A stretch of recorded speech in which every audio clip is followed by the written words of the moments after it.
নমস্কার, কেমন আছেন সবাই? আশা করি সবাই ভালো আছেন। আজকে চলে এলাম আবার একটা নতুন ভিডিও নিয়ে। আজকে অনেক সকালে ঘুম থেকে ওঠার পর বৃহস্পতিবার পুজো করতে হবে, তাড়াতাড়ি রান্নাবান্না সেরে নিয়েছিলাম। আর সকাল সকাল আজকে আমার পুজোটাও হয়ে গেছে। তো ভাবলাম সকাল সকাল যখন পুজোটা হয়ে গেছে, হাতে একটু টাইম আছে, আপনাদের সাথেও শেয়ার করি আমার এই পুজোটা। বৃহস্পতিবারের পুজো একটু সময় ধরেই হয়, আপনারাও বোধহয় সময় লাগে এতটাই। আমার হয়তো কি জানি একটু বেশি সময়ই লাগে। মা তো বলে ঠাকুর ঘরে ঢুকলে আমি নাকি আসতেই চাই না। তো ভাবলাম আপনাদের সাথে একটু শেয়ার করি, কেমন লাগবে বলবেন কিন্তু। এই যে আমার মা লক্ষ্মী, খুব একটা ভালো হয় না, তো যেমন পারি নিজের মতো করেই বানাই।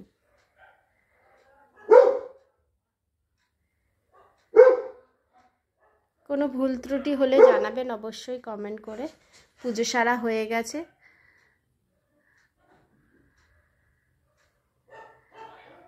ভালো লাগলে অবশ্যই বলবেন। ছোট্ট জায়গায় আমার ঠাকুর ঘরটা, তো ভাবলাম আপনাদের সাথে একটু শেয়ার করি।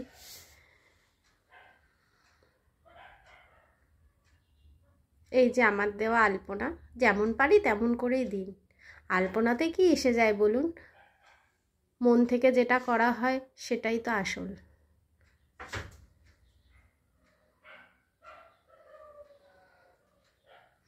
নিজের মতো করে আমি নিজের মতো পুজো করি। আমি অত নিয়ম কানুন জানি না, যেটুকু নিজের মন থেকে আসে আমি সেরকমই করি। আপনারা কিন্তু অবশ্যই বলবেন যদি সত্যিই ভালো লেগে থাকে।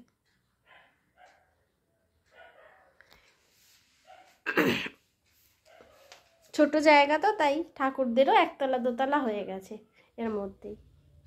যে ওপরেও আছে কিছু ঠাকুর। এই যে আমার মা দুর্গা,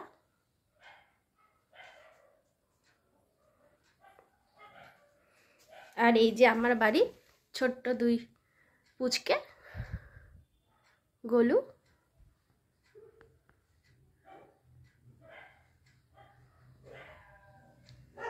টাটা, সবাই ভালো থাকবেন।